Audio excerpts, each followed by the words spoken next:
Blood looked surprisingly dull on white silk.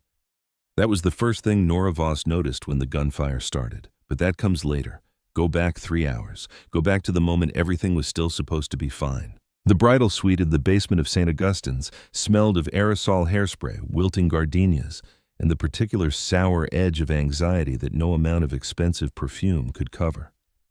Nora sat in front of a mirror ringed with warm vanity bulbs, watching a woman she barely recognized stare back at her.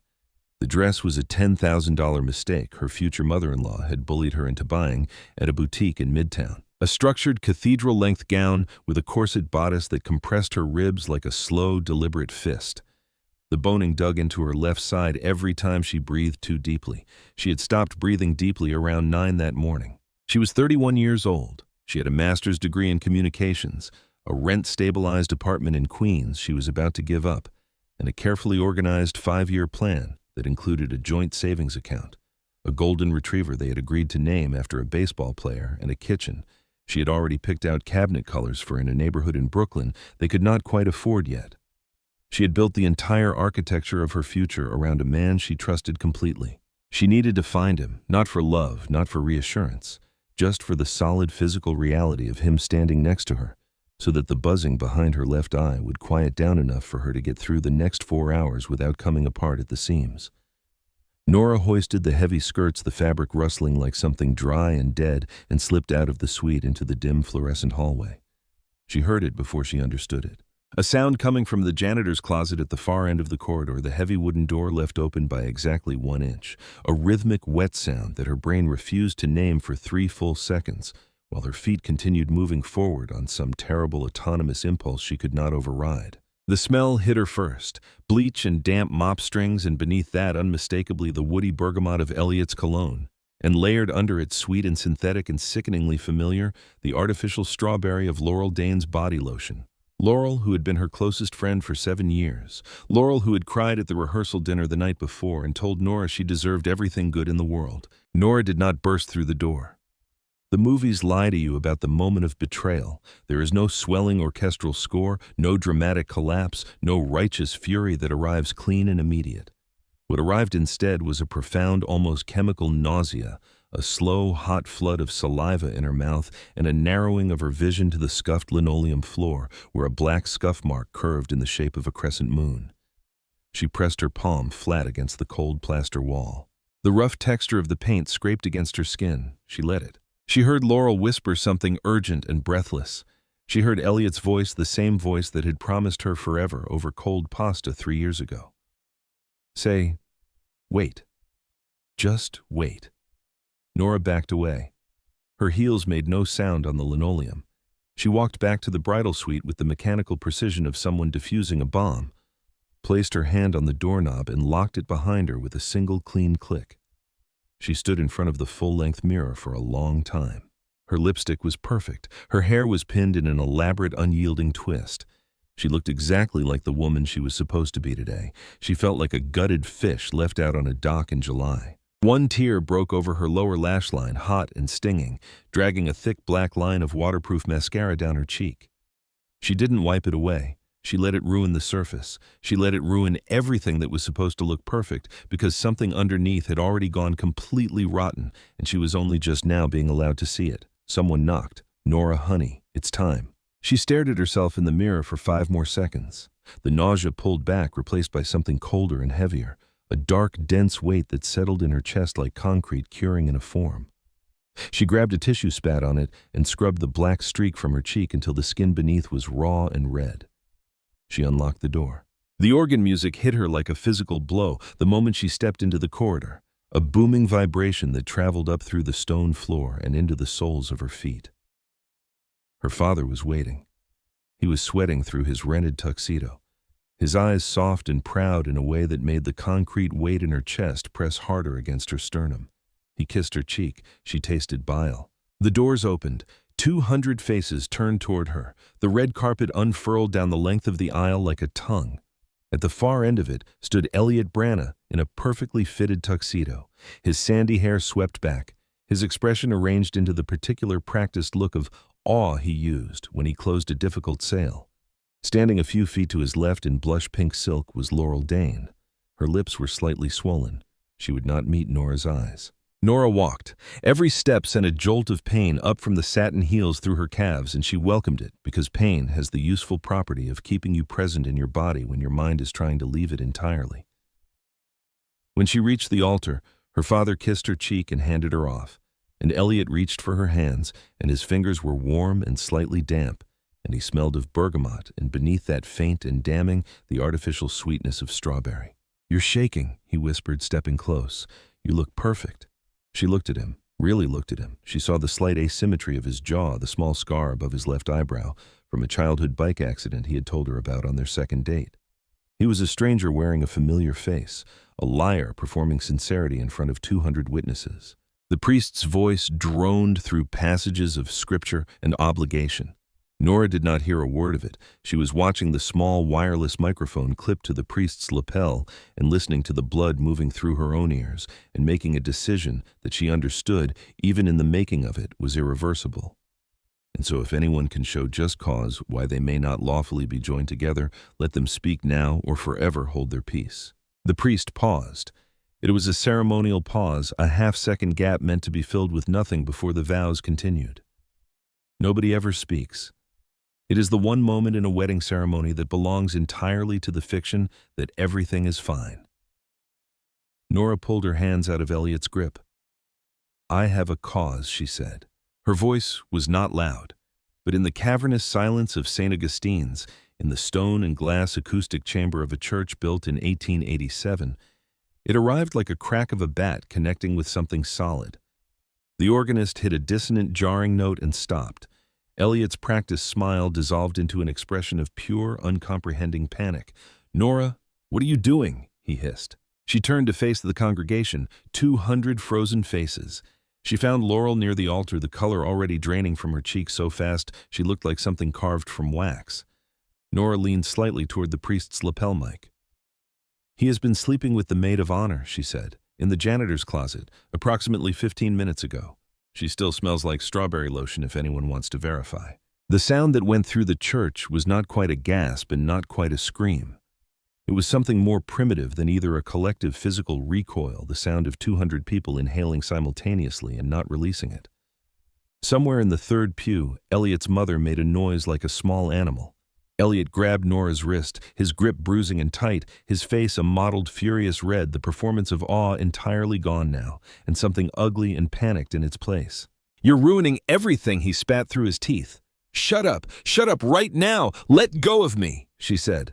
Her voice was flat and absolutely steady, and then the doors at the back of the church opened. Not the polite managed opening of a late guest. They open the way doors open when someone kicks them a violent crack of heavy oak against stone that made every person in the building flinch as if a gun had gone off. The temperature in the sanctuary seemed to drop 10 degrees in the space of a single breath.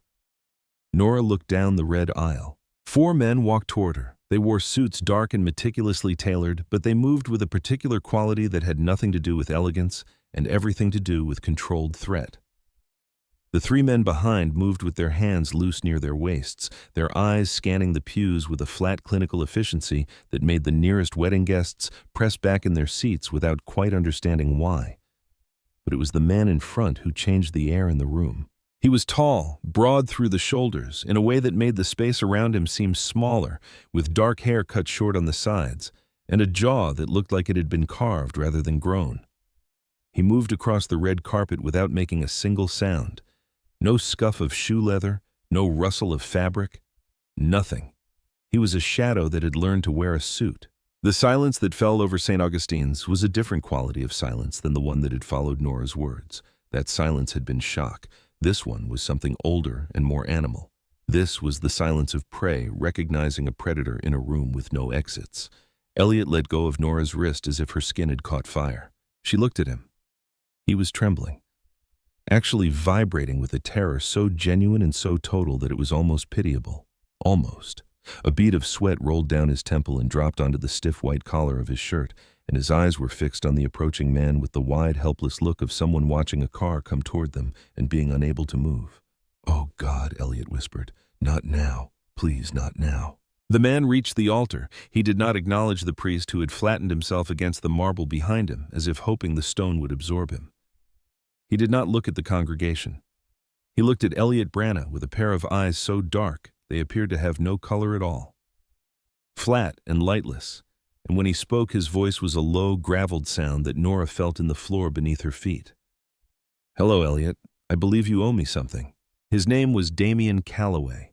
Nora did not know this yet. She would learn it in the next 4 minutes along with several other facts that would rearrange the entire architecture of her understanding of what her life had been, what it was now, and what it was about to become. Damien adjusted the cuffs of his midnight blue suit with the unhurried precision of a man who had never once been uncertain about anything.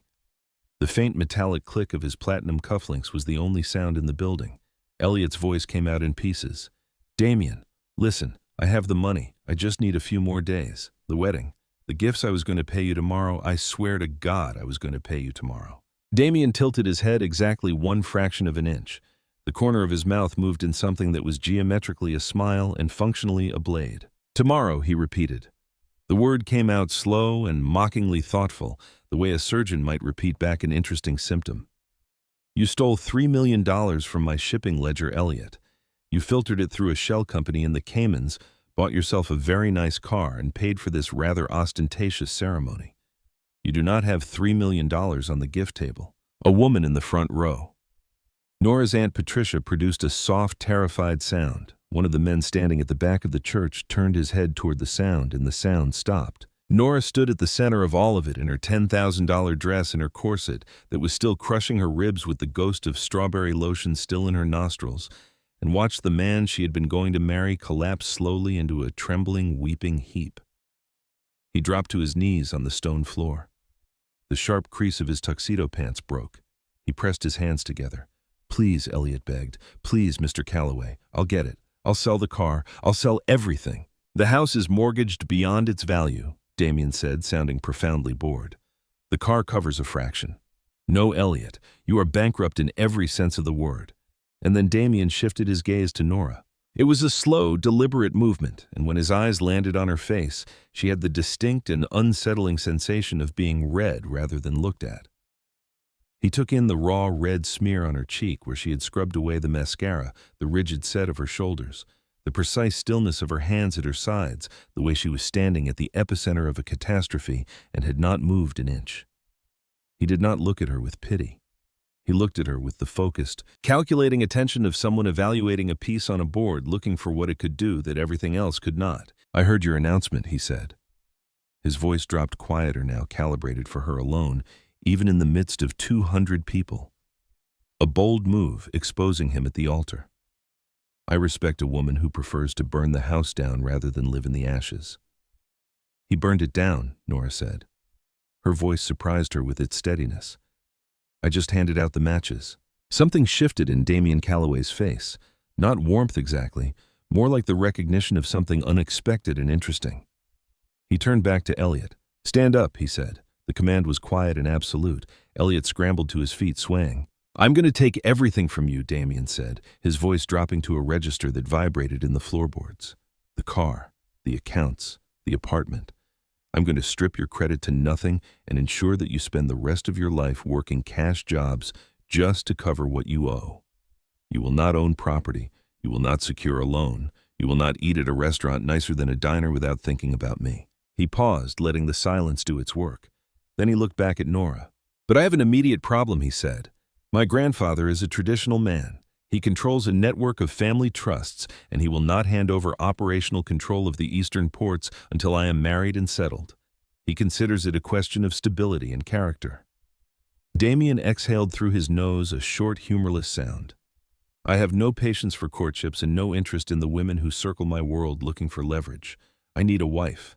Immediately." Nora stared at him. The gears of her exhausted, shell-shocked brain ground slowly together. "You want to marry me," she said. It was not a question. It was a statement of the complete and utter absurdity of the preceding 30 seconds. "A business transaction," Damien said. 1 year. You perform the role of devoted wife at family functions. In exchange, I eliminate whatever financial obligations this fool left you with. I establish you in a trust that makes you independent for the rest of your life, and I provide you with the distinct pleasure of watching me dismantle his entirely." Her heart was hitting the inside of her ribs hard enough to feel it in her teeth. She looked at Elliot, still swaying, watching her with wide, pleading eyes, silently begging her to say no, to save him, to be the good, compliant woman he had counted on her being for 3 years. She looked at Laurel Dane, frozen in her blush-pink dress with her swollen lips and her eyes fixed on the floor. She looked at Damien Calloway. There was no warmth in the offer. There was no performance of charm, no attempt to soften the transaction. It was cold and direct and structurally honest in a way that nothing else in the last 3 hours had been, and that honesty landed on her like cold water, clarifying and sharp. 1 year, she said. Damien held out his hand. It was large, the knuckles slightly scarred a heavy silver ring on his index finger. She did not hesitate. She placed her hand in his. His grip was firm and warm and entirely without uncertainty. He looked over her shoulder at the priest, who appeared to be making peace with his own mortality. Father Damien said, "Skip the homily. Let's get to the vows." The ceremony took 4 minutes. Father Thomas did not open his Bible. He appeared to be operating on the pure adrenaline of a man who understood that cooperation was the only sane response to the current situation. He got through the vows in a voice that wavered only twice. Damien said, "I do," without looking at the priest. He was watching Nora's face the entire time, cataloging something. She said "I do" with the flat certainty of a woman who had already made the decision and was simply now confirming it aloud. The ring came from Elliot. Damien looked at him, and Elliot understood the look and reached into his tuxedo pocket with trembling fingers and produced the small velvet box he had been carrying for the moment that was no longer coming. He fumbled it. It hit the stone floor. He picked it up. Damien waited. Elliot extracted the ring, a thin white gold band set with small cloudy diamonds, and held it out. Damien plucked it from his palm with 2 fingers, examined it briefly, and slid it onto Nora's finger. It fit perfectly. She found that detail obscene in a way she could not quite articulate. "By the power vested in me," Father Thomas rushed, tripping over the syllables, "I now pronounce you husband and wife. You may kiss the bride." Damien stepped closer. The scent of him arrived first, something clean and dark rain on hot asphalt, and something faintly metallic underneath, obliterating the last traces of strawberry and bergamot. She braced herself for something performative, something meant for the audience. Instead, he leaned in and pressed his lips very briefly to her cheekbone. It was barely a touch. "Breathe," he murmured against her ear. His voice was low and completely private. "You look like you're going to pass out, and I don't carry brides." He straightened. His expression gave nothing away. He turned to the congregation, 200 faces pale and stunned and entirely silent. "Thank you all for coming," Damien said. "The reception is canceled." He placed his hand against the small of her back, right where the boning of the corset pressed hardest, and walked her back down the red carpet. Nora kept her eyes on the oak doors at the end of the aisle. She did not look at her mother. She did not look at Laurel. She put one satin heel in front of the other and walked out of St. Augustine's Church on the arm of a man whose name she had learned 7 minutes ago. The afternoon sun hit her like a physical blow. It was a beautiful, cloudless May afternoon. Traffic hummed on the street below the church steps. A woman walked a golden retriever on the opposite sidewalk. The world had kept rotating on its axis while her entire reality had been stripped down to bare concrete and rebuilt as something she did not recognize. A black SUV idled at the curb, low and heavily armored. A man with a broad chest and a badly reset nose pulled the rear door open. Nora gathered her skirts and folded herself into the leather interior. Damien slid in beside her. The door closed with a heavy, definitive thud that muted the street sounds completely. The interior smelled of conditioned leather and the faint ghost of peppermint. The tinted windows turned the bright afternoon into a permanent dim amber. Damien leaned forward and tapped the glass partition. Home. The car moved into traffic. Nora looked out the rear window and saw Elliot stumble out of the church doors onto the stone steps, his hands gripping his hair, staring at the empty street where the SUV had been. She turned away. The adrenaline was leaving her bloodstream in a steady, cold drain, leaving behind an exhaustion so deep it felt geological. She reached up and began pulling the heavy metal pins from the twist at the nape of her neck. She dropped them one by one into the cup holder between the seats. They made small, sharp sounds against the plastic. She focused on those sounds. They were real. They were concrete. She needed concrete things. "What happens now?" she asked. Her voice came out raw. Damien was already reading something on a slim tablet, his face lit by its screen in the dim cabin. "Now you become Nora Calloway," he said without looking up, and we get to work. The drive ran 45 minutes out of the city through congested expressway traffic and then onto winding tree-lined roads that climbed into the hills of western Connecticut. The car turned off the main road onto a private drive and stopped before a pair of iron gates that swung open without any visible mechanism. The property beyond was not a home in any sense Nora associated with the word. It was a structure of glass and dark stone and steel cut sharply into the ridge, brutally minimalist. No decorative plantings, no soft edges, everything angled and deliberate and lit in a way that eliminated shadows. She counted 4 cameras before the car stopped. Damien stepped out and walked through the front doors without looking back. Nora gathered her skirts and followed. Inside was a cavernous space of polished gray slate and floor-to-ceiling windows overlooking a dense wall of pines going dark in the late afternoon light. It felt precisely engineered, a place designed to be controlled and, if necessary, scrubbed. A woman was waiting in the foyer, late 50s silver hair and a severe bun-gray dress posture like a plumb line. Her name was Marin. She received Damien's keys on the marble console table and the information that Nora would be staying in the primary suite with the same expression she might use to acknowledge a change in the weather forecast, a small acknowledgement and a complete absence of surprise. "Marin will show you up," Damien said. He was already moving down a long hallway. "I have calls." He disappeared. Nora stood in the center of the entrance hall in her ruined wedding dress in a house belonging to a man she had married 40 minutes ago in a county she was not entirely sure of. And she followed Marin up a floating glass staircase because there was nothing else obvious to do. The primary suite was at the end of the second-floor corridor. It was large and exactly as sterile as the rest of the house, a king bed with dark charcoal linens, a wall of windows, no photographs, no books on the nightstand, no evidence that anyone had ever occupied the space with any intention of staying. It looked like a room designed for a person who expected to leave on short notice. Marin told her the bathroom was through the frosted glass door and that she would bring water, and left, pulling the door shut behind her with the quiet efficiency of a woman who understood that some moments require privacy to become bearable. Nora walked to the bed and sat down. The mattress barely gave beneath her weight. She looked at her hands in her lap. The thin white gold ring with its cloudy diamonds caught the recessed light and threw off small, weak glints. 3 years. 3 years of shared grocery lists and arguments about whose turn it was to call the landlord, and weekends driving to his mother's house in New Jersey, and careful, patient, deliberate construction of a future that had never been real. All of it assembled on a foundation that had been hollow the entire time. She had built her life on a performance and never once looked beneath the stage. The dam broke. It was not cinematic. It was a violent, ugly heave that doubled her forward, her hands clutching the stiff tulle of her skirts, her ribs fighting the corset for the air she needed to make the sounds that were coming out of her, whether she wanted them to or not.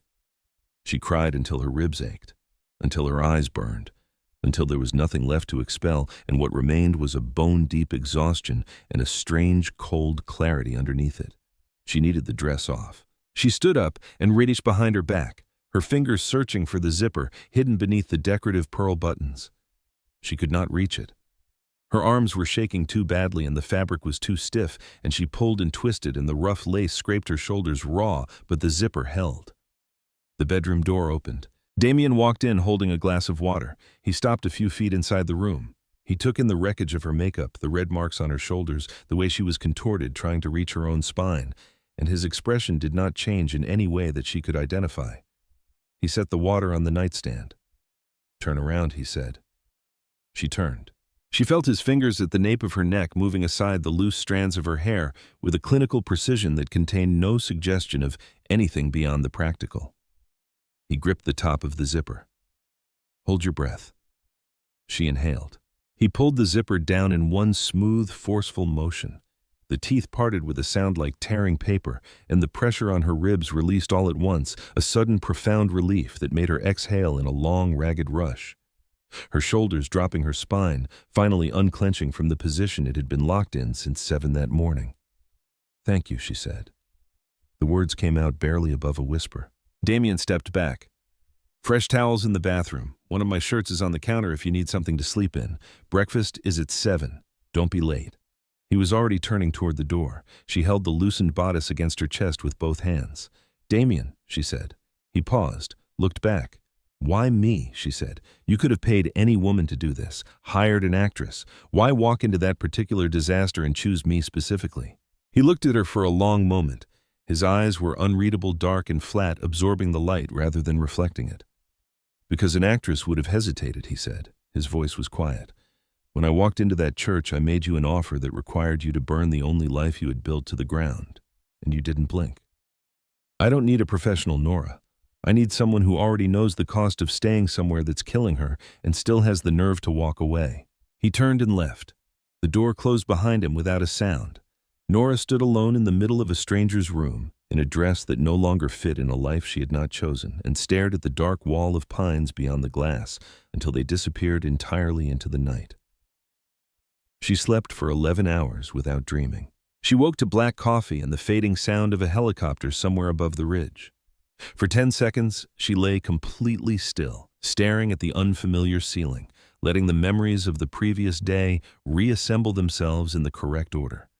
They arrived like a series of photographs dropped on a table, each one slightly more surreal than the last. She sat up. She was wearing Damien's shirt, white cotton impossibly soft, swallowing her to mid-thigh. Her wedding dress was gone. Someone had come into the room while she slept and removed it. She chose not to think too hard about that. She found a pair of dark leggings and a gray cashmere sweater folded on the chair in the corner. Marin's doing, she assumed. She put them on. They fit well enough. She went downstairs. It was 6:55. She found the kitchen by following the smell of coffee and bacon. It was a massive industrial space, all stainless steel and dark marble, exactly as controlled and sterile as everything else in the building. Damien was at the far end of the island counter, dark gray suit and a perfectly knotted tie, typing on a laptop with a cup of black coffee steaming at his elbow. He didn't look up when she walked in. "Coffee in the carafe," he said. "Eggs on the stove." She poured herself a mug and sat down 3 feet from him.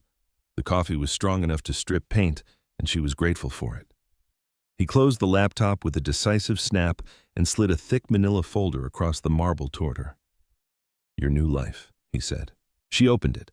A marriage certificate bearing both their names, a new Connecticut driver's license reading Nora Calloway, a stack of legal documents detailing the transfer of funds into a trust account, in her name, a number large enough that she had to read it twice and then set it face down on the counter because looking at it made her dizzy.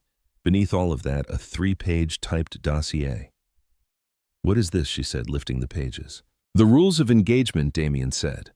"My grandfather Leonard Calloway arrives in the city tonight. We have dinner at his estate on Long Island tomorrow evening. You need to memorize those notes before then." She read. The pages contained a detailed profile of Leonard Calloway, the structure of the family business, and an account of her relationship with Damien that was entirely fictional and precisely constructed. According to this, she said, "We met 6 months ago at a coffee shop in Midtown. I spilled an iced coffee on your shoes." "It is a believable meet," Damien said. "My grandfather is a cynic, but he has a weakness for traditional romance. You will tell him you were intimidated by me initially, that my persistence won you over, that you kept it private because you were ending a previous engagement, a messy one. So we are just leaning into the truth of it," she said. "We are weaponizing the truth," he corrected. "The story of what happened at St. Augustine's is already moving through the family network. It makes you look impulsive and proud and unwilling to tolerate disrespect. Leonard respects all 3 of those qualities in a person." She set the dossier down and looked at him directly. "What happens if he doesn't believe it? What happens if he looks at me across that dinner table and sees exactly what this is?" Damien's expression did not change, but the quality of stillness in him shifted, becoming something denser and more deliberate. "If Leonard has doubts, he said my Uncle Vincent will use them to challenge my succession. If Vincent challenges me, the eastern ports lock down. If the ports lock down, we lose millions per week, and my associates begin looking for someone to blame." He leaned forward and placed both hands flat on the marble. "I do not lose Nora, and I do not carry liabilities. You will convince him that you love me. You will convince him that you belong in this family. Do you understand?" The weight of what she had done settled over her like something physical. She had not simply agreed to a convenient arrangement. She had walked into the middle of a war, wearing a blindfold and a wedding dress, and called it a good decision. "I understand," she said. Her voice was steady.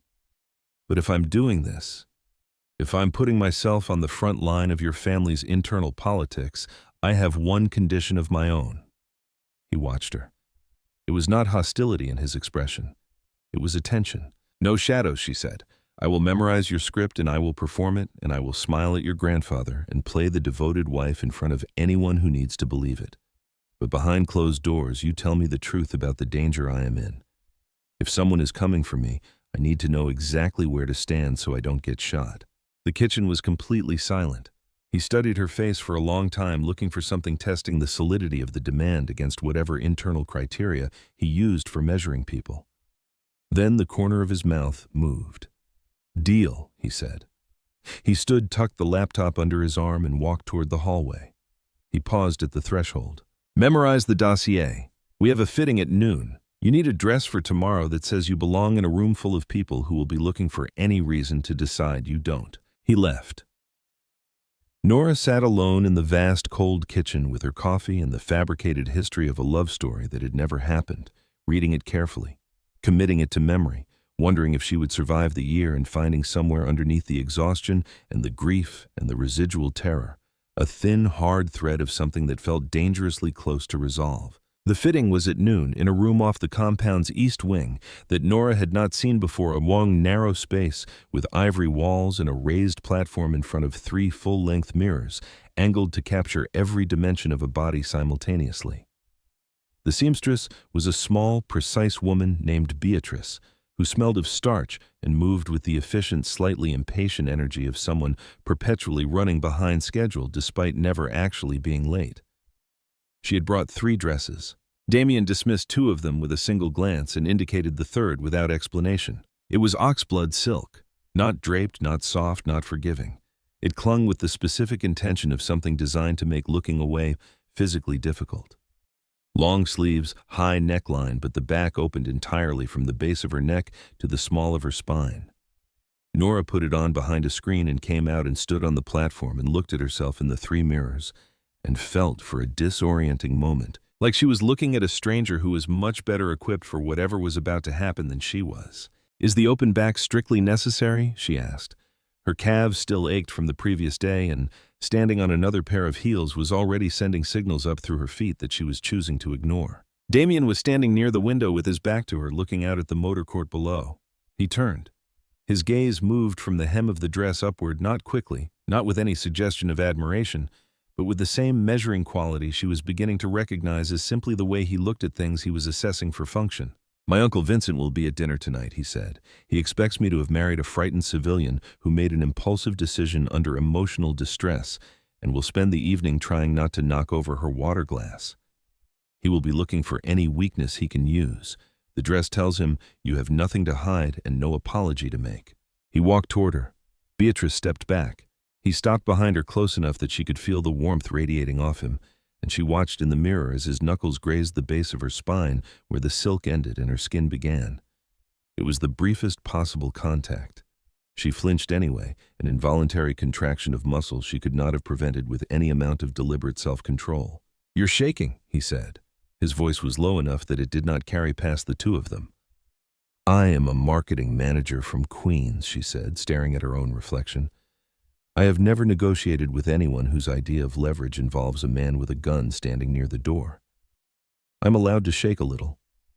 Something moved through his expression that was not quite amusement and not quite sympathy, but existed somewhere in the narrow territory between the 2. "You negotiated with me this morning," he said. "You didn't shake then. That was different." "How?" She considered this for a moment. "You needed something from me. That gave me something to stand on. Tonight, I walk into a room full of people who are actively hoping I fail, and I have to convince them I belong there. That is a different kind of exposure." He was quiet for a moment. Then he said, "You already know how to do this. You did it at the altar yesterday in front of 200 people with no preparation and no safety net. Tonight you have a script, a cover story, and the advantage of walking in on my arm. The room will already be predisposed to believe you belong there simply because I brought you. Use that. Don't fight it." He stepped back. Beatrice reappeared with her pincushion. 10 minutes, Damien told her, and walked out. Nora stood on the platform in the oxblood silk and let Beatrice work around the hem and thought about what it meant to walk into a room and make people believe something was true before you had opened your mouth. She had been doing that for 3 years with Elliot. She had believed the performance herself. She was, it turned out, extremely good at this particular skill. She just had not known it was a skill until this moment. The drive to Long Island began in the early evening. Rain had started sometime in the late afternoon, and by the time the armored SUV moved through the expressway traffic east of the city, it was a hard-driving rain that turned the red tail lights of the cars ahead into long, bleeding streaks across the tinted glass. Nora sat on her side of the rear cabin with her hands in her lap, going through the dossier in her memory, running the fabricated timeline of her relationship with Damien like lines for a play she had been given 12 hours to learn. They had met 6 months ago. She had been getting coffee before a pitch meeting. Distracted, carrying too much, she had turned away from the counter and walked directly into a man in a dark suit and put iced coffee down the front of his shirt. She had been horrified. He had been unreadable. He had asked for her number before she finished apologizing. She had given it to him because there was something in the way he asked that did not leave obvious room for declining. They had kept it quiet because she had been trying to extract herself from an engagement that had already gone wrong in ways she had not been able to fully articulate to herself yet, and she had not wanted the complication of explaining Damien to people who still thought she was with Elliot. When Elliot's behavior at the rehearsal dinner the night before the wedding had made everything finally irreversibly clear, she had called Damien. He had come. It was a good story. It had the right texture. It used enough of the real to support the weight of the invented. "Stop rehearsing," Damien said from his side of the cabin. He had not looked up from his tablet. "How did you know I was rehearsing?" "You've been moving your lips slightly for the past 10 minutes. She pressed them together. The tablet screen reflected in his eyes as blue-white light in the dim cabin. "Can I ask you something?" she said. He kept his eyes on the screen. "You're going to ask it regardless. Your grandfather. What does he actually care about? Not the official version, not what the dossier says. What actually matters to him when he looks at a person." Damien was quiet for a moment. He set the tablet face down on the seat beside him. "He cares about whether you can be counted on," Damien said. "Not loyalty in the abstract. He has no interest in declarations. He watches how people behave when they are uncomfortable, when they are challenged, when someone with authority in the room decides to make them feel small. If you hold your ground without overreaching, if you respond to provocation with clarity rather than either panic or aggression, he will respect you. If you perform, he will see it. He has been watching people perform for him his entire life, and he is not charmed by it. And Vincent," she said. "Vincent is different. Vincent is intelligent, but he is driven by appetite. He wants what my grandfather controls, and he has spent the last 15 years positioning himself to take it. He will approach you tonight as though he is being gracious, but every question he asks you will be a test of a seam he thinks he has found. His goal is to find the crack and widen it." She turned her face toward the rain-streaked window. The suburban sprawl east of the city had given way to darker roads, older trees, longer stretches between lights. "What is the crack he thinks he has found?" she said. "You," Damien said simply. "He thinks you are the crack. An unknown woman from outside the family, married in 48 hours with no background in this world and no reason to be trusted. He will try to make you feel like an intruder. He will do it pleasantly, and he will do it in front of my grandfather, so that any reaction you have reflects on me." She absorbed this. "So he's going to be polite and terrible at the same time." That is an accurate description of Vincent Calloway, yes. The gates of the Leonard Calloway estate appeared out of the dark, and the rain-stone pillars topped with carved figures worn smooth by decades of weather. The kind of gate that communicated not wealth exactly, but age, the suggestion of a family that had been making consequential decisions for long enough that the consequences had become architecture. The driveway was lined with old oaks, their branches meeting overhead in the headlights. The house was Tudor massive, the kind of structure that had been added to over generations, rather than designed all at once, all dark timber and pale stone with warm light in the tall, narrow windows. It looked like money that had stopped needing to announce itself. "Shoulders back," Damien said quietly as the car stopped. "Do not look down when you enter the room." She straightened. She thought about the platform and the 3 mirrors and the oxblood silk. She thought about what Beatrice had said while pinning the hem that the dress was made for a woman who walks into a room like she designed it. She had laughed at the time. She was not laughing now, but she understood the principle. The man who opened her door had a black raincoat and the expressionless efficiency of someone who had been doing this for a long time. The cold air smelled of wet earth and old leaves and faintly salt from the sound somewhere to the north. Damien came around and she took his arm and they went in. The interior of the house smelled of roasted garlic and wood smoke, and the deep baked-in ghost of decades of cigar smoke that had worked itself into the Persian rugs and the oak paneling and could not be removed without removing the walls. A butler took Damien's coat. He didn't meet Nora's eyes, which she noted and filed away. The dining room was at the end of a long corridor, a cavernous space anchored by a mahogany table that could have seated 20 and was tonight set for 5. 3 people were already in the room. At the head of the table, in a high-backed leather chair, sat Leonard Calloway. He was smaller than she had expected from the way Damien spoke of him, and frailer a slight figure with a heavy wool cardigan and an oxygen tank positioned quietly near his right foot. He had his grandson's black eyes, but where Damien's were sharp and present, Leonard's were filmed with age, the eyes of a man who had seen enough. That very little surprised him anymore, which made them, in their own way, more frightening. To Leonard's left sat a man Nora placed immediately as Vincent. He was in his late 50s, a double-breasted suit that fit him just slightly too well, in the way that suggested he had chosen it to impress rather than because it was the right choice.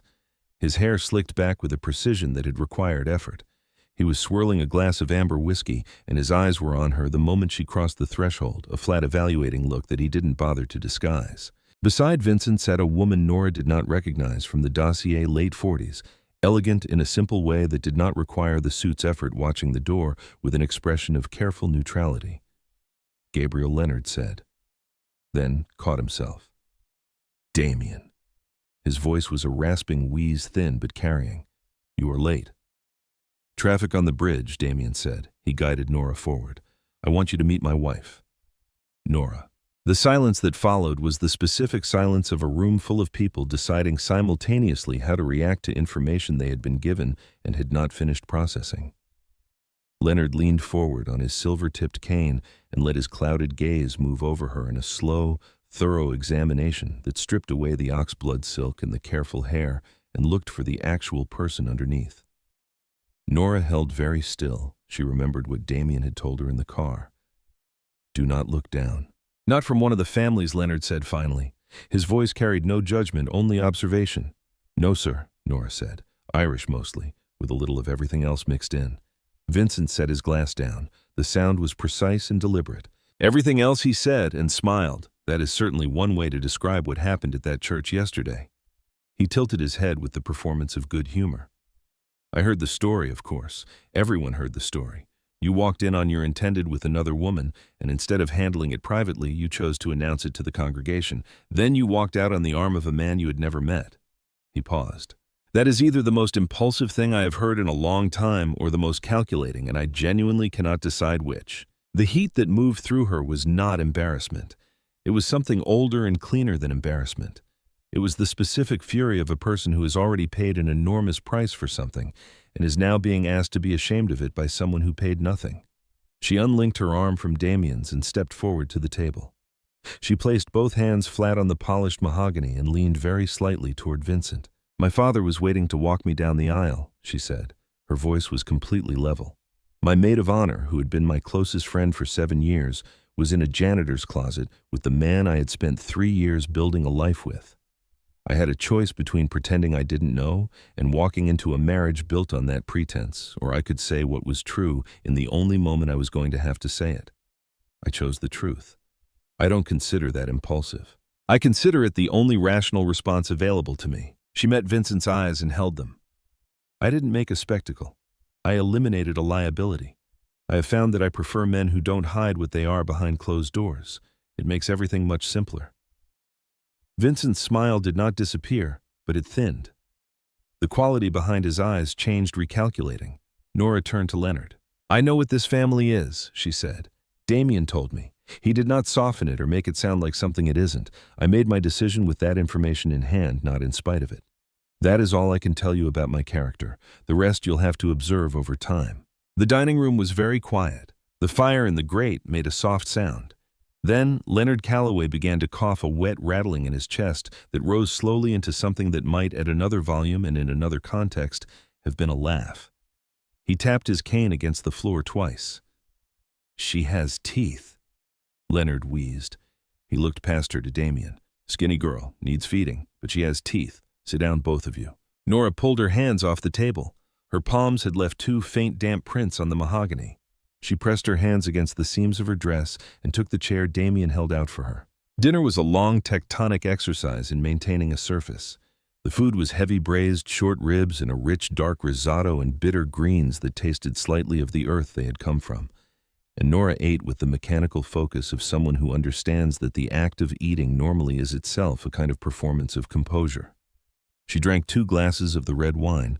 They poured a Barolo that was older than some of her friendships, and let it take the sharpest edges off the evening without letting it dull anything she needed. Vincent directed most of his conversation at Damien, a sustained barrage of questions framed as casual conversation about a shipping container detained in Newark, the renewal of an agreement with a Port Authority contact in Baltimore, the timeline on a construction permit in Queens that had been stalled for 4 months. Every question was delivered with the surface pleasantness of family dinner conversation, and underneath each one was something probing, something testing the perimeter. Damien answered everything with the same unhurried surgical calm, never raising his voice, never allowing any visible reaction to the provocations embedded in the questions. She watched him work and understood something she had not fully understood before, that his stillness was not passivity. It was a weapon. He made Vincent expend energy on attacks that landed on nothing, and the expenditure showed. Leonard asked her twice about her work, her background, where she had grown up. She answered directly and without elaboration. He nodded at her answers in a way that suggested he was matching them against something internal, a set of criteria she could not fully see. The third time he spoke to her directly, he said, "My grandson has not brought anyone to this house in 11 years. She waited. He continued. The last woman he brought here thought she could manage him. He looked at Nora with his filmed ancient eyes. You don't look like a woman who wants to manage anyone. No, sir, she said.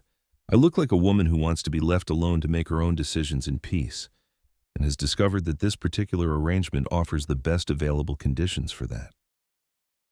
Leonard studied her. His cane tapped once against the floor, a slow, deliberate sound. Fair enough, he said, and reached for his wine. It was after 10 when they finally left. The rain had not let up. The drive back into the city was quieter than the drive out had been, the traffic thinner, the highway dark and wet. Nora sat with her shoes off and her feet flat on the floor of the cabin, the oxblood silk pressing against her ribs, the wine sitting warm and heavy in her chest. You did well, Damien said. He was looking out his window. I lied with great conviction, she said. I used my own humiliation as a performance piece to get your grandfather to like me. It was effective, and it felt disgusting. You told him the truth about your character, Damien said. That is not the same as lying. She turned her head to look at him. In the dark of the cabin, his profile was all sharp angles, the jaw, the line of his nose, the set of his shoulders under the dark wool of his suit. What was that about, she said. After dinner, what Leonard said about the ports and the Eastern Network. He said it was already in motion. What does that mean? Damien was quiet for a moment. Elliot Branization Bank accounts were frozen this morning, he said, both primary and secondary. The dealership group he worked for is a subsidiary of a holding company I control. He was terminated at 2 this afternoon. Gross negligence documented and filed. He will not receive severance. His landlord, who is an associate of mine, delivered a 30-day eviction notice this evening. The vehicle he purchased with my money is currently in a salvage yard in Queens. She sat very still. You took his job, she said. I removed his foundation, Damien said. By Monday, his credit will be unrecoverable. He owes me $3 million. He will spend the rest of his working life in cash employment just to cover the interest. He will not own property. He will not borrow money. He is, for all practical purposes, erased from any version of his life he thought he was building. She looked at her hands in her lap.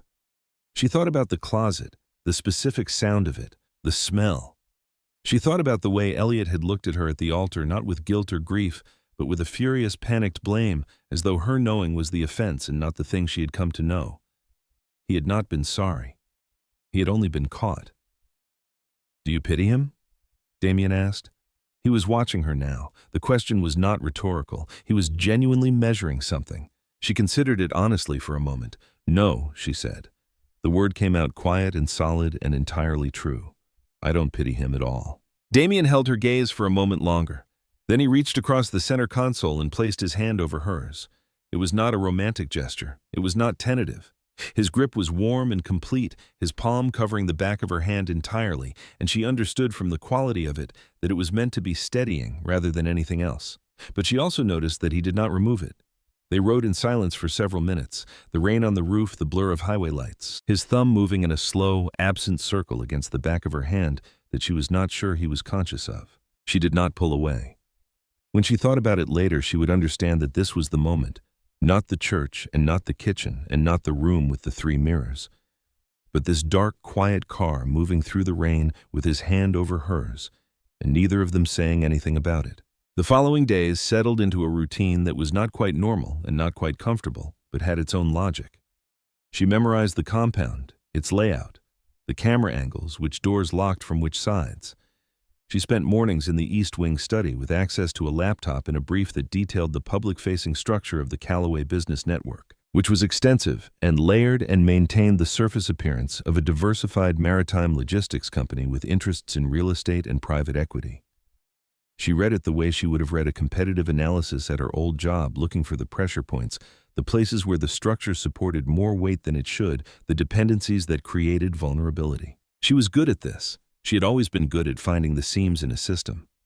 On the 4th day, Damien came into the study at noon and told her they had an event that evening, a charity auction at a hotel in Midtown for a children's medical foundation that several of the family's legitimate business entities supported. It was a public-facing appearance necessary for optics' low actual risk.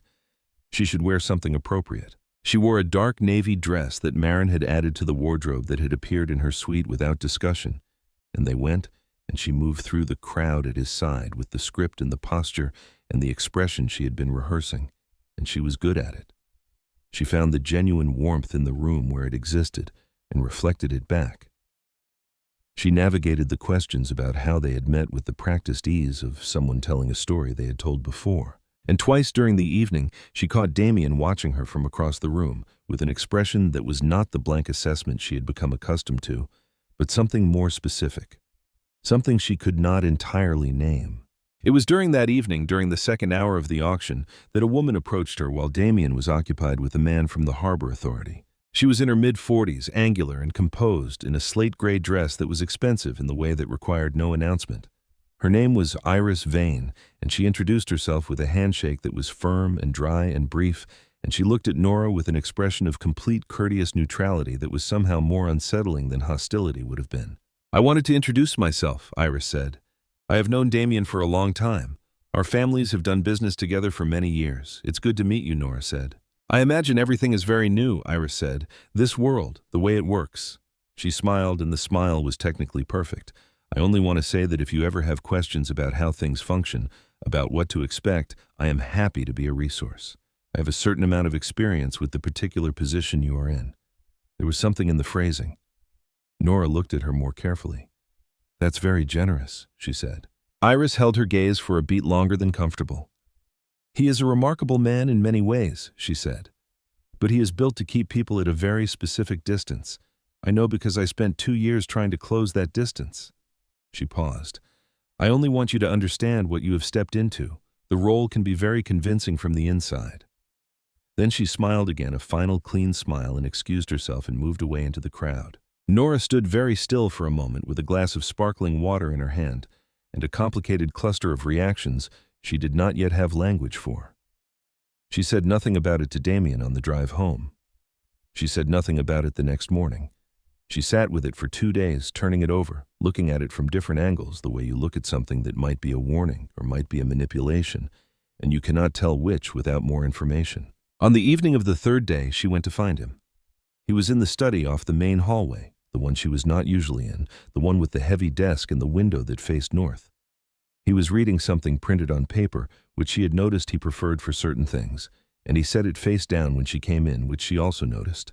"I met Iris Vane at the auction," she said. He did not react visibly. He set his pen down. "She told me she spent 2 years trying to get close to you and couldn't," she said. She made it sound like a warning. "I want to know if it was." The quality of stillness in him shifted. She had learned to read that shift the way the controlled composure moved from automatic to deliberate, the fraction of a second where something underneath it was choosing what to allow to the surface. "Iris and I were involved," he said, "for a period. It ended because she wanted something I was not capable of giving her at the time, and I was honest with her about that. What did she want? He looked at her directly. She wanted me to make her a priority above the work, above the family, above everything. I could not do that. I told her I could not do that. She did not believe me until she did. Nora absorbed this. Is she still in the family's business network, she said. Her father is a partner in 2 of our port operations, yes, so she will be present at events, at family things. Likely, yes. She nodded slowly. She felt something tighten in her chest that she was not going to examine closely, not yet, not in this room with him watching her the way he was watching her. I appreciate you telling me, she said. That's all I needed. She turned to leave. She had her hand on the doorframe when he said her name. Not her last name, not a command. Just Nora. She stopped. What she told you, he said. She was not lying, but she was also not entirely objective. I want you to know that. She didn't turn around. She stood in the doorframe with her back to him and let that sit in the air for a moment. I know, she said, and went back upstairs. She did not know when the shift happened exactly. It was not a single moment. It was the accumulation of small, specific things that she began noticing and could not stop noticing once she had started. The way he left a second mug beside the coffee carafe every morning before she came down without ever being asked. The way he positioned himself between her and the room when they entered a space together, not protective exactly, not in any way that made her feel managed, but present in a way that registered as something deliberate. The way he had looked at her in the car, on the night of the dinner, that absent motion of his thumb against the back of her hand that she had begun to suspect he was less unaware of than he appeared. She was still cataloging these things, still keeping them at a careful analytical distance when Vincent's move arrived. It came on a Tuesday evening in the 7th week. Damien had gone to a meeting in the city that he said would run until 9 and told Nora she did not need to come. She spent the afternoon in the study working through a comparative analysis of the public shipping contracts, something she had started doing because the structure genuinely interested her and because she needed something to put her brain against, and she was deep in it when she heard the car on the gravel outside. Myron knocked and told her that a vehicle was on the property that Mr. Calloway had not authorized and that she should remain inside. Nora remained inside for approximately 4 minutes before she went to the window. The car was a dark sedan. 2 men were getting out. They were not moving like people who were there to deliver something. She went to the staircase and stopped. She heard the front door. She heard Marin's voice, flat and controlled, saying that Mr. Calloway was not home and she should call ahead next time. She heard a man's voice, smooth and unhurried, say they were not here to see Mr. Calloway. Nora went back to the study and called Damien. He picked up on the second ring. There are 2 men in my foyer who say they are not here to see you, she said. The silence on his end lasted 1 second. Get to the east wing, lock the door, and do not open it. I am 20 minutes out. She was halfway down the corridor to the east wing when the power in the compound went out. The backup lighting came on immediately, a dim, red-tinged emergency glow, and in it, the long corridor looked entirely different, all shadows and wrong angles, and Nora understood in a sharp, clarifying rush that the probability of this being a misunderstanding was very low. She did not run. Running makes noise. She moved quickly and quietly down the corridor the way she had moved away from the janitor's closet 6 weeks ago, controlled and methodical, putting distance between herself and the threat without announcing the direction she was going. She made the east wing. The door was heavy steel core. She locked it and stood with her back against it in the dim red light and breathed. She heard them moving in the corridor outside. She heard them try the door. She heard the front of the compound, sometime later the specific sound of a car accelerating hard on gravel, and then voices, and then a sound she did not have precise language for, but understood at a cellular level as violence occurring nearby, and then silence. Then Damien's voice on the other side of the door. Her name, just her name in a tone she had not heard from him before. She unlocked the door. He was in the corridor with his jacket gone and his shirt open at the collar and a dark stain on his left shoulder that she recognized immediately for what it was, and her stomach dropped. "You're bleeding," she said. He looked at his shoulder as though he had momentarily forgotten about it. "It's manageable," he said. "That is not an answer to what I just said." She moved toward him. She put her hand on his arm. "Come here." She got him to the kitchen and found the first aid kit that she had located in the 2nd week, because she had made a point of locating everything she might need in a crisis. And she cut away enough of his shirt sleeve to see the wound, which was a through-and-through cut. Not a bullet, A blade deep enough to require attention, but not deep enough to be immediately life-threatening. She worked with the same methodical focus she had applied to everything else in this house, cleaning it, closing it, binding it properly. He sat on a stool at the counter and let her work without speaking. His jaw was set. The muscles in his arm were rigid under her hands. "Does it hurt?" she said. She had not planned to ask it. It was not a useful question. She asked it anyway. He was quiet for long enough that she looked up from the bandaging to find him looking at her with an expression she had not seen on him before, something unguarded and tired in a way that the controlled composure usually covered completely. "Yes," he said, just the one word, but it landed differently than she expected because it was the first entirely unpremeditated thing he had said to her since the church. The first word he had produced without any visible calculation preceding it. And she understood with a precision that was almost uncomfortable that this was what Iris had been talking about the distance, and that it had just moved by some small but irreversible amount. She finished the bandaging and tied it off and did not look at him again right away. "Vincent sent them," he said. "I assumed," she said. "He did not have authorization to come onto this property. He will not make that error again." She was cleaning up, putting things back in the kit with the precise ordered movements of someone who needs her hands to be doing something. "This is not going to stop, is it?" she said. "Not until the succession question is resolved." "No," he said. She closed the kit. She turned around and leaned against the counter opposite him and looked at him directly. His shoulder, his open collar. The exhaustion, he was not quite hiding the particular quality of a man who has been managing an enormous amount of pressure for a very long time and has done it alone because that was the only option he believed was available to him.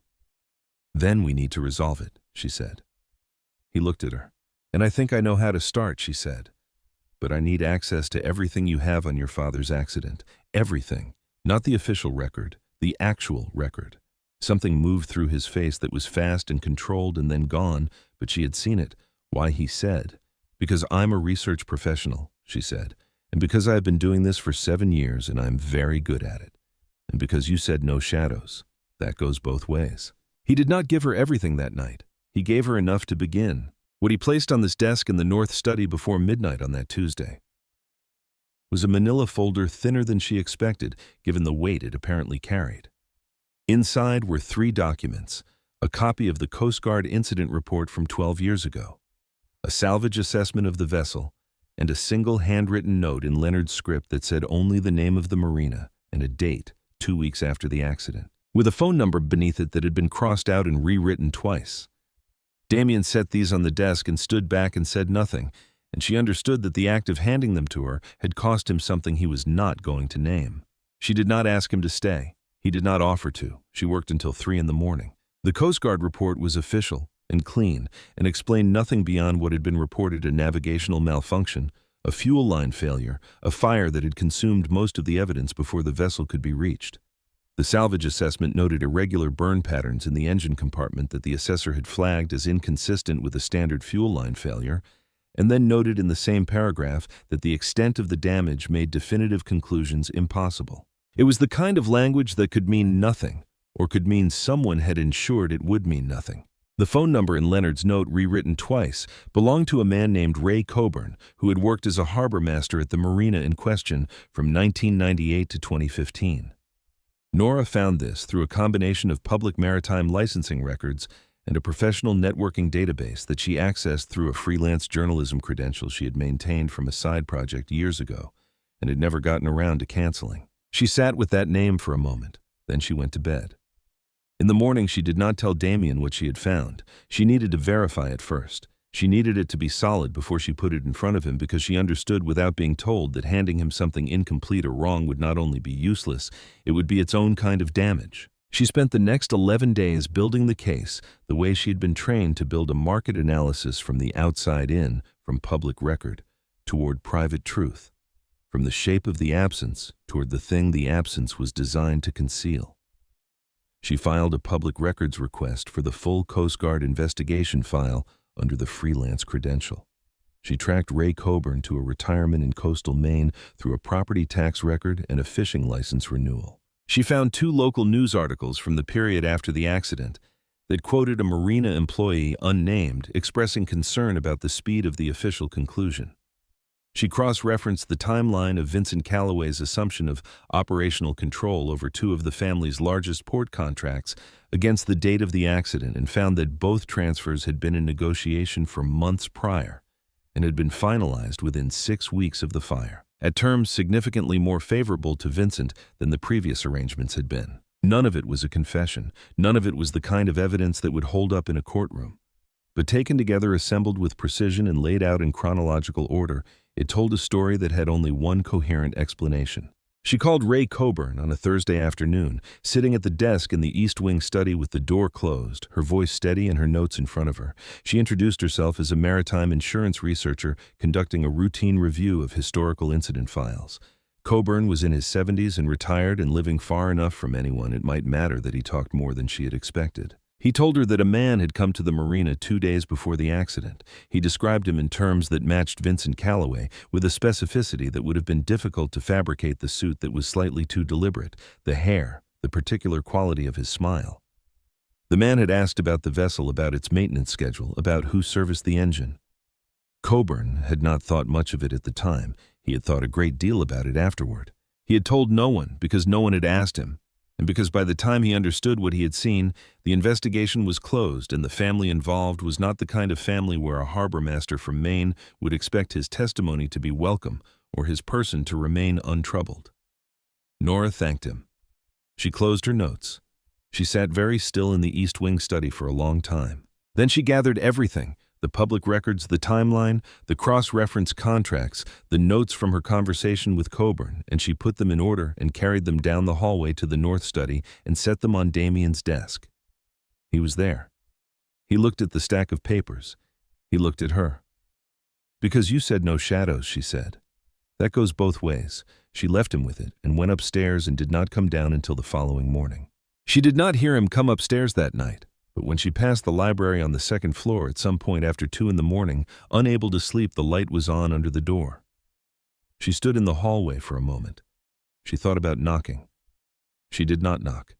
She went to the kitchen instead and poured 2 glasses of the scotch she had found in the cabinet above the refrigerator and carried one back upstairs and set it on the floor outside the library door without making a sound, and went back to bed. In the morning, the glass was on the kitchen counter, rinsed and placed upside down in the drying rack.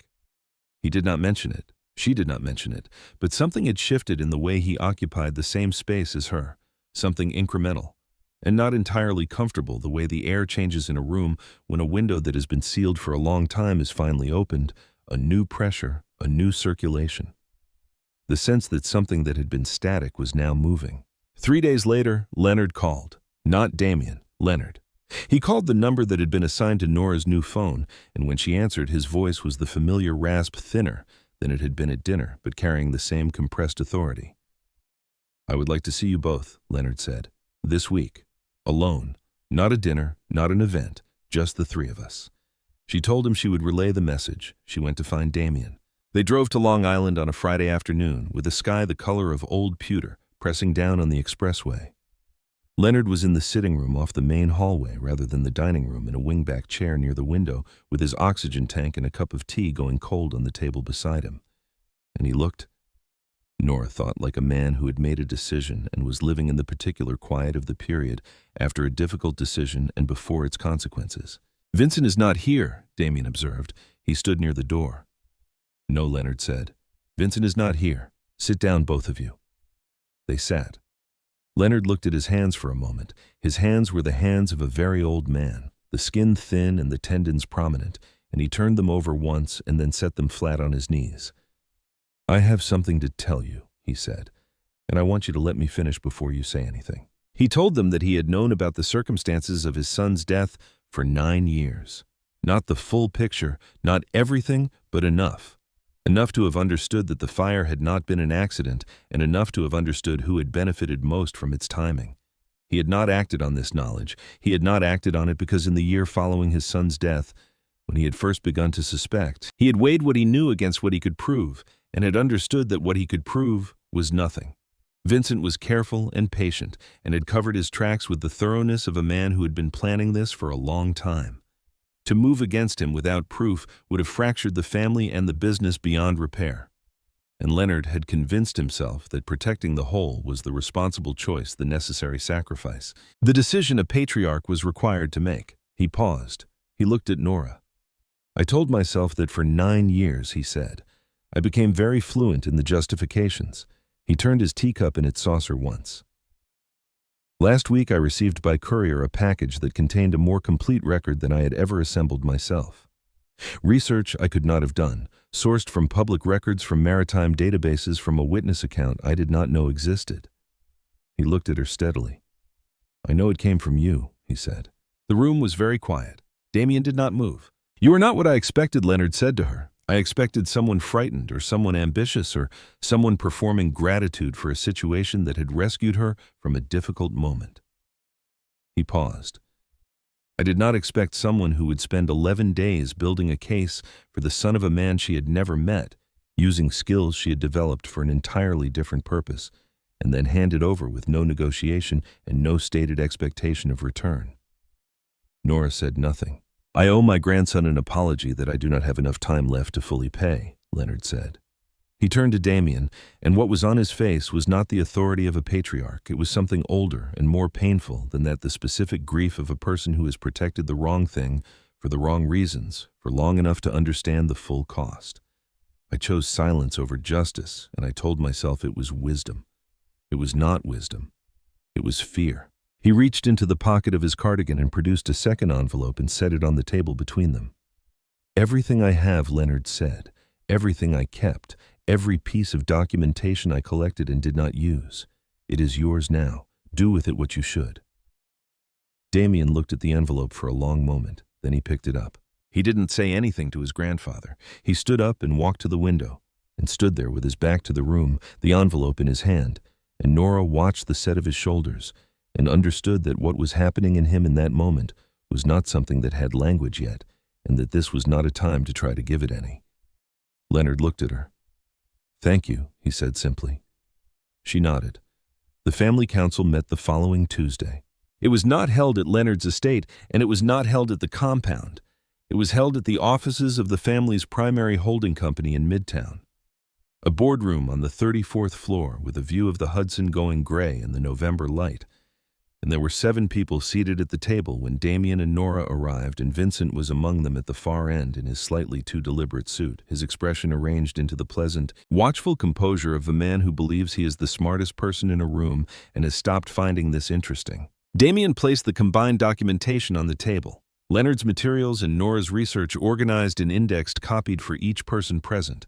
He let them read. He did not speak while they read. The room was quiet for a long time, except for the sound of turning pages. Vincent read his copy with his face entirely still. She watched him. He read slowly and carefully, the way you read something you are simultaneously absorbing and assessing for structural weaknesses, looking for the exit, and she could see the moment he decided there was no exit. Small tightening around his eyes. A stillness that became a different quality of stillness, no longer patient but held. When everyone had finished reading, Damien said, "I'm not asking the council to take my word for any of this. The documentation speaks for itself. I am asking the council to make a determination based on what is in front of them." Vincent set his copy down. He leaned back in his chair with the controlled ease of a man who has one card left and has decided to play it. "Before we continue," Vincent said, "there is something the council should know." He looked around the table with the pleasant, regretful expression of a man performing reluctant honesty. "This marriage is a legal arrangement. Damien and this woman entered into a contract, a business transaction, designed to meet the succession requirements of Leonard's trust. I have documentation of this." He placed a single page on the table and slid it toward the center. "The council should understand," he continued, "that the evidence being presented to you today was assembled by someone with a financial interest in the outcome of this proceeding. Someone who is not a member of this family and whose presence here is itself a performance." The room's attention shifted to Nora. She had known this was coming, not the specific moment, not the exact framing, but she had known since the East Wing that Vincent's final move would be this, the contract, the exposure of the transaction, the attempt to undermine everything she had done by reducing her to what she had been on day one. She stood up. She did not raise her voice. She did not look at Damien. She looked around the table at the 6 other faces reading them, the way she had learned to read a room in 7 years of pitching to people who had already decided to be skeptical. "Yes," she said. "We started with a contract. That is true, and I'm not going to stand here and tell you otherwise. What I'm going to tell you is this. Hell." She put her hands flat on the table, the same gesture she had used at Leonard's dinner because it was the right gesture for the moment, grounded and direct and containing no apology. "I spent 11 days building that research record. I used skills from a career that had nothing to do with this family and resources I had developed for entirely different purposes. And I did it without being asked, without being compensated, and without any negotiation about what it would cost or what I would receive in return. I did it because the man I married told me the truth about his world when he could have told me nothing. And in my experience, that is an extremely rare thing, and it matters." She paused. "Vincent wants you to look at a contract and decide that it invalidates everything that came after it. But a contract is just a beginning. What happens after the contract is the actual record. And the actual record of this marriage is that I'm standing here in front of you with 11 days of documented research that has nothing to do with my financial interest and everything to do with what I believe is owed to a man who was lied to by someone who should have protected him." She looked at Vincent directly. "You have spent 15 years in this family building a position on the foundation of something you did. And the foundation has just been removed. The council can look at a single page of a business arrangement and decide that is the most important thing in this room, or they can look at everything else on that table and decide accordingly." She sat down. The room was very quiet for a long time. The vote was not unanimous, 1 abstention, 1 dissent. But the majority held, and when the council had concluded its business, Vincent Calloway left the boardroom without speaking to anyone, and Leonard, who had attended by phone, said only good before the line disconnected. In the corridor outside the boardroom afterward, Damien stopped walking. She stopped beside him.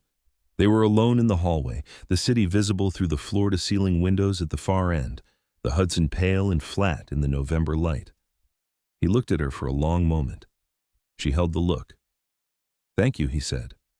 She nodded. She started walking again. Operational control of the eastern ports transferred formally to Damien in the first week of December, documented, signed, filed with the relevant entities. Leonard made a brief statement to the family network from Long Island. Vincent's role was restructured to an advisory position with no operational authority, which was the family's way of doing what it needed to do without the cost of a more visible rupture. The compound in December was different from the compound in May. The pines were dark and heavy with accumulated cold, and the days shortened to almost nothing. And the light through the floor-to-ceiling windows came in at a long, low angle that made the interior look different, warmer and more shadowed, less like a controlled facility, and more like a place where a person might actually live. Nora noticed this. She noticed it because she had been in this house for 7 months, and she knew its light the way she had once known the light in her apartment in Queens, the particular quality of it at different hours, the way it changed the color of the floors, the way it moved. She was not sure when the compound had started feeling like something she would notice the light in. She was not sure this was information she was prepared to act on. The contract expired on the 15th of December. Damien set the termination document on the kitchen island in the morning, the way he set everything on the kitchen island without ceremony and without preamble, a single page with 2 signature lines. He poured his coffee and stood at the counter and looked out the window at the pines. He did not look at her. She looked at the document. She looked at the 2 blank lines. She looked at the date printed at the top, December 15th, which was today, which meant that the architecture of the last 7 months had a formal endpoint. And this was it, this piece of paper on a marble counter with 2 cups of coffee steaming beside it in the morning light. "If I sign this," she said, "what do you do?" He didn't answer immediately. He turned the coffee cup in his hands. He was looking at the pines. "I let you go," he said. She looked at him. "That is not what I asked," she said. He turned from the window. He set his cup down. He looked at her with the expression she had been learning to read for 7 months, the one that existed in the space between the controlled composure and whatever was underneath it, the one that appeared only when he had decided to let it, which was rare enough that she had learned to pay close attention when it did. "What are you asking?" he said. She stood on the other side of the island from him with the termination document between them and 7 months of accumulated evidence in her chest, and she thought about what Iris Vane had told her, that he was built to keep people at a specific distance. She thought about the glass outside the library door, rinsed and placed upside down in the drying rack without a word. She thought about the coffee cup that appeared every morning beside the carafe before she came downstairs. She thought about the thumb moving in a slow, absent circle against the back of her hand in a dark car on a rainy night in May when neither of them had acknowledged it. She thought about what Leonard had said. "I needed someone braver than me."